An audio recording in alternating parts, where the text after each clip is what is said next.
You know, when David was anointed by Samuel, all the great brothers, everybody thought everything that's good is in them, it must be them. They were not chosen. But David comes, and it's some translations said he was ruddy, he was probably sunburnt, and he had a glow in his eyes. So that description, we read it and we interpret it in different ways, but the Bible's actually saying he had an outward appearance and an inward appearance. He was strong and, he looked handsome, but there was something in his eyes that you could see. And Samuel was a seer, so he could actually see that.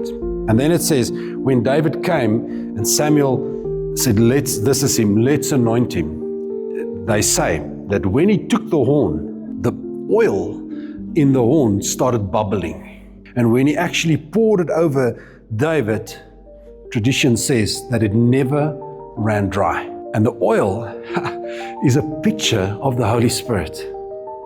You see, the Holy Spirit was excited to say, I'm going to choose David. I'm going to pour myself on David. And the same is true of you as well. Regardless of your background, regardless of where you come from or your life, the Holy Spirit looks and the Holy Spirit himself is bubbling with excitement because he wants to actually pour himself out over you.